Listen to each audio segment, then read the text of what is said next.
Hey everyone, welcome back. Day 8 is officially here, and I am absolutely thrilled to jump into this one with you.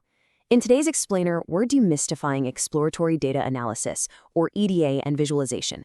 We're going to look at exactly how creating the right visual tools helps us flag weird outliers, generate rock-solid ideas for our models, and ultimately, find the hidden stories buried deep inside messy data. So picture this. You've just loaded up a brand new data set.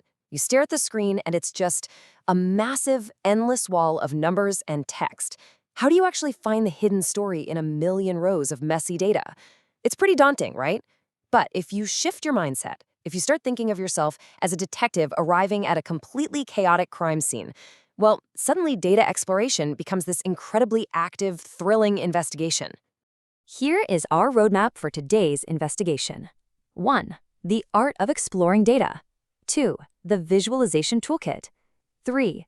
Distributions and density plots. 4. Spotting relationships and outliers. 5. Slicing data with facets. And 6. Real projects. Let's get into it. Section 1. The art of exploring data. Like I just mentioned, opening a new dataset is literally like stepping into a room full of unorganized clues. You have to figure out what belongs, what's missing, and what stands out as completely bizarre. So we really need to define our process here. Exploratory Data Analysis, or EDA, is simply the process of investigating data to identify outliers, guide transformations, and generate ideas for modeling. And here's a wild fact for you. Cleaning data and investigating these anomalies, that actually makes up 60 to 80% of a data scientist's real everyday job. It is the absolute foundation for every single thing that comes after it. Moving on to Section 2, the visualization toolkit. Okay, to do this detective work effectively in Python, we need the right magnifying glasses, so to speak. And there's a big contrast between our two main libraries. You've got matplotlib, which is your foundational, low-level tool. It basically requires you to build a plot piece by piece from scratch. You're manually telling it where to put the lines, the bars, the ticks, the whole shebang. Seaborn, on the other hand, is this fantastic, high-level statistical graphics library built right on top of matplotlib. It essentially automates the heavy lifting for complex visualizations and applies these gorgeous built-in themes automatically. So your color palettes and grids look highly professional right out of the box, with barely any code. Section 3. Distributions and density plots. So these tools are absolutely essential when you want to understand the shape and spread of a single variable. When we do that, we almost always start with histograms. Take a look at this histogram of restaurant tip percentages. What it does is take all those raw, messy data points and chops them up into discrete, evenly spaced bins. Basically, just plotting how many data points fall into each bucket. By tossing the data into this format, boom, we can instantly see that the most common tip percentage is clustered right around that 15 to 20% mark.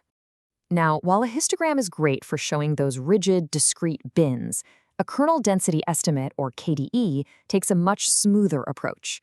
It brilliantly smooths out all that jagged noise to estimate the continuous probability distribution that likely generated the data in the first place. Think of it as approximating the overarching shape of your data. It gives us this really clear, sweeping view of exactly where the data lives without getting bogged down by the arbitrary walls of a histogram bin. Section 4. Spotting relationships and outliers. Figuring out one variable is cool, but the real magic happens when they start interacting with each other. Scatter plots are incredibly useful for looking at the relationship between two different variables.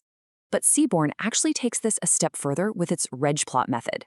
It doesn't just plot a bunch of dots on a grid, it automatically calculates and draws a linear regression line straight through the core of your data.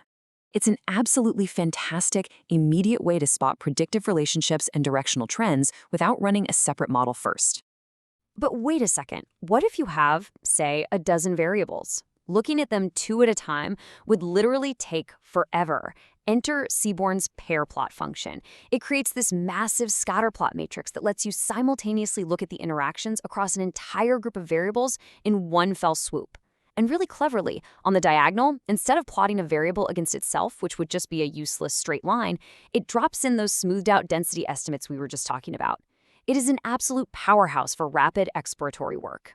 Now, a huge part of EDA is finding what doesn't fit the pattern, the outliers, and box plots are pretty much perfect for this. They show you the median and the quartiles right there inside the main box, giving you the central tendency of the data. But notice those little diamond shapes floating way out there past the main whiskers of the plot? Those are your outliers. If you're cleaning up a dataset, a box plot is basically the ultimate diagnostic tool for instantly spotting extreme anomalies that are definitely going to skew your models later on if you ignore them. Which brings us to Section 5, slicing data with facets. Sometimes a broad overview actually obscures the truth. We need to slice our data by even more dimensions to find what's really going on.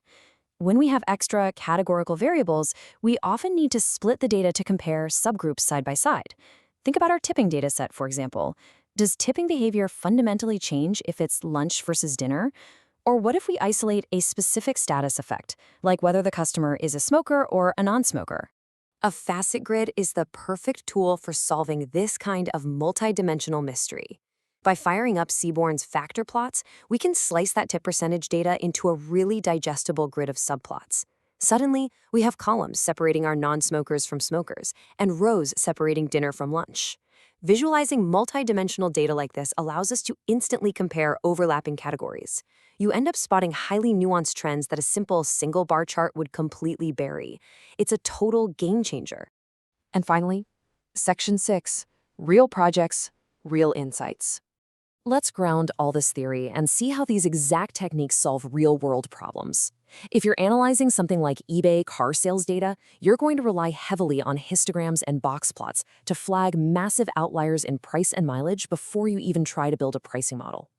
Working with medical costs, you'd use scatter plots with those built-in regression lines to figure out which specific variables, like age or smoking status, are actively driving up insurance charges. Or say you're looking at NYC high school data. Scatter plots are going to help you surface the hidden correlations between SAT scores and local demographics.